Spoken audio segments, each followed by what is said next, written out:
প্রতিশ্রুতি পূরণ করলেন মার্জিনা। দীর্ঘ 15 বছর ধরে ঝুঁকি নিয়ে বাঁশের অস্থায়ী সাঁকো দিয়ে চলাচল করছিলেন হরিশ্চন্দ্রপুর 1 ব্লকের রশিদাবাদ গ্রাম পঞ্চায়েতে বিরুয়া আজিমপুর গ্রামে মানুষ। ঘটছিল ছোট বড় দুর্ঘটনা। স্থানীয় নেতাদের কাছে কালভার্টের দাবি করে আসছিলেন এলাকার মানুষ। ভোটের সময় প্রতিশ্রুতি দিলেও ভোট শেষে কেউ তাদের দাবিকে গুরুত্ব দেয়নি বলে অভিযোগ। গত পঞ্চায়েত নির্বাচনের সময় জেলা পরিষদের সদস্য মার্জিনা খাতুন কালভার্ট করে দেওয়ার কথা দিয়েছিলেন। যেমন বলা তেমন কাজ। রবিবার ফিতা কেটে ও নারকেল ফাটিয়ে সেই কালভার্টের শিলান্যাস করলেন মার্জিনা। এতে খুশি এলাকার মানুষজন। জেলা পরিষদের পঞ্চদশ অর্থ কমিশনের তহবিল থেকে 9,57,374 টাকা ব্যয়ে নির্মিত হবে কালভার্ট বলে জানান মার্জিনা। স্থানীয়রা বলেন, প্রায় 50টি পরিবারের এই সাঁকোই ছিল পারাপারের একমাত্র ভরসা। এই সাঁকো পেরিয়ে বাজার ও স্কুলে যেতে হতো। গ্রামে অ্যাম্বুলেন্স ও দমকল গাড়ি ঢুকত না। মাঠের ফসল নিয়ে আসতে সমস্যা হতো। বর্ষাকালে বিপজ্জনক সাঁকোর উপর দিয়ে চলাচল করা ঝুঁকিপূর্ণ হয়ে উঠছিল। তাদের দাবিকে গুরুত্ব দিয়ে এদিন জেলা পরিষদের সদস্য মার্জিনা কালভার্টের শিলান্যাস করলেন। এলাকার মানুষ খুশিতে মার্জিনাকে মিষ্টি খাইয়ে ও পুষ্পবৃষ্টি দিয়ে শুভেচ্ছা জানান।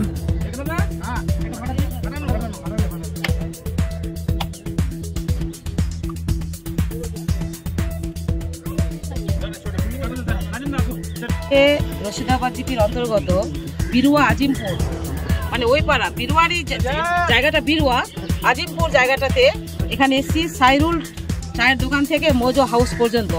এটা আমরা যখন আমি ভোটের সময় এসেছিলাম, দেখছিলাম যে মানুষগুলো বাসের মাচাতে যাতায়াত করছিল। তখন ওখান থেকে আমাকে ফোন করেছিল, যখন বর্ষাকাল, তখন কিন্তু খুব বর্ষা, জল টল খুব মানে চলাচল করছিল। তখন আমাকে ফোন করলো রামজান, বিরুয়া রামজান মাতাবদা ফোন করেছিল, রামজানদা ফোন করেছিল, তারপরে মাহিরুল ফোন করেছিল, আরও এখানকার অনেকে ফোন করেছিল যে দিদি এখানে আমাদের একটা মানে কালভার্ট বা ব্রিজের খুব দরকার। তখনই আমি দেখেছিলাম, তখন আমাকে মানে এতে ভিডিও করে দেখেছিল, তখনই আমার মনে ছিল। তারপর আমি একদিন এসেছিলাম, এসে আমি জায়গাটা দেখে গেছিলাম, সরজমিন তদন্ত করে গেছিলাম। সত্যি এখানকার মানুষ যে 50টা পরিবার যে ওই দিকে গেছে আজিমপুরের দিকে, মানুষ কিন্তু চলাচল করতে পারতো না। ওখানে একটা নার্সারি স্কুলও আছে, এখানে কিন্তু খুব একটা প্রয়োজন ছিল, কালভার্ট বা ব্রিজের খুব প্রয়োজন ছিল। সেই ভেবেই কিন্তু আমি মালদা জেলা পরিষদ 15 ফিনান্স থেকে আমি প্রায় 10 লাখ টাকা ধরেছিলাম।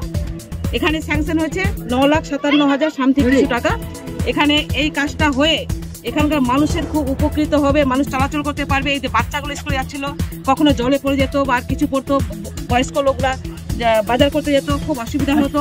তাই এই ভেবে কিন্তু আমি এই কালভার্টটা ধরেছিলাম। কালভার্টটা হয়ে মানুষের খুব উপকৃত হয়েছে, মানুষ খুব উপকৃত হবে। এখানকার মানুষ বলবে যে এখানে এই কাজটা ধরে কতটা উপকৃত হবে বা উপকৃত হয়েছে। আজকে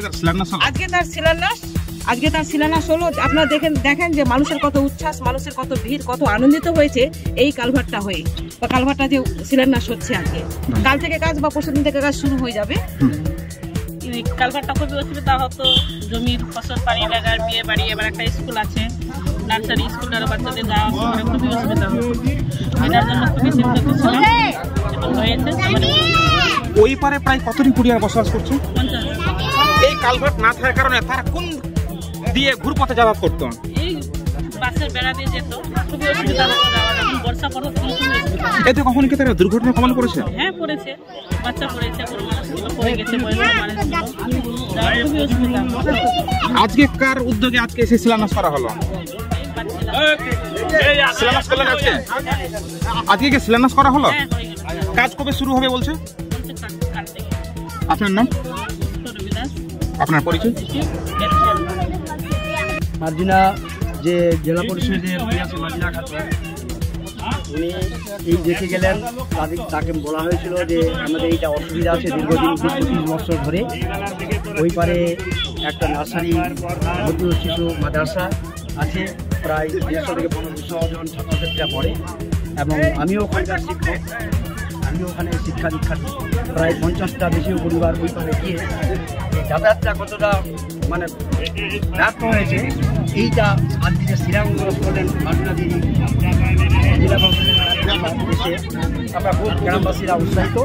এবং দীর্ঘদিনের যে মনোবাঞ্ছনীয় ছিল যে এটা যদি কালভার্ট বা ব্রিজ হয়ে যেত, তাহলে আমাদের একটা সুবিধা হতো, যাতায়াতের সুবিধা হতো, মানুষের আর মানে চলাচলের বিঘ্ন হতো না। এখন স্কুলের ছেলেমেয়েরা যাতায়াত করবে, ওখানে গিয়ে হয়তো দাঁড়ায় পড়ে গেল, কেউ হয়তো ডুবে মৃত্যুবরণ করতে পারে। সেইটা দেখে খুব উৎসাহিত হলাম আমরা। দিদি যাতে কাজ করলেন, খুব এনাকে ধন্যবাদ। কতদিন আগে দাবি করেছিলেন দিদির কাছে? দিদির কাছে দাবি করা হয়েছিল এই প্রায় 1-2 বছর। তখন তিনি কি আশ্বাস দিয়েছিলেন আপনাদেরকে? আশ্বাস দিয়েছিলেন উনি যে আমি কথা দিচ্ছি আপনাদের যে এটা আমি ক্যালভার্ট বা ব্রিজ করে দেবো, আপনারা নিশ্চিন্তে থাকুন, আমার পর ভরসা করুন, আমি করে দেবো। উনি কি এলাকায় এসেছিলেন? সেই সময় এলাকায় এসেছিলেন, তদন্ত করে গেছেন, সরজমি তদন্ত করে দেখে গেছেন, আবার এসে আজকেও যে বিনাশ হলো উনি এসেছেন এখন মজুরা থেকে। আমরা গ্রামবাসীরা সবাই উৎসাহিত। এলাকার মানুষের পাশে কতটা দিদি পাশে দাঁড়াচ্ছে? এলাকার পাশে অনেক, মনে করুন তো সম্পূর্ণ এলাকার মধ্যেই দাঁড়াচ্ছেন। এসে শুধু খালি আজিপুরটা না, চণ্ডীপুরে, গোল্লাবাড়ি, জরমদোর, কোতল, মারাডাঙ্গি, মানে যত রশিদাবাদ অঞ্চলে যত আছেন এখানে দেখেছি ওনাকে প্রায় সব জায়গায় উনি ভ্রমণ করে বেড়ান। যখন ডাকেন তখন পান? যখন ডাকি তখন কাছে পাই, কোনো অসুবিধা নেই। রাত্রে ডাকলে রাত্রে আসেন, কোনো বাধা নেই। আপনার নাম? আমার নাম তসিফুল হক, আমি আজিমপুরের এই বাড়ি।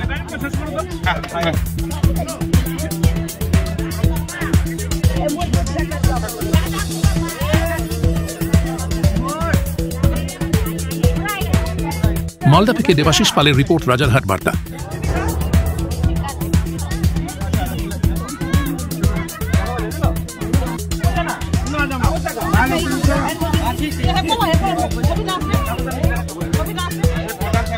এখানে দেখো, এখানে দেখো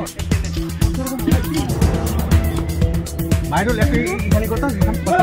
কোনাটা, হ্যাঁ কোনাটা, হ্যাঁ হ্যাঁ।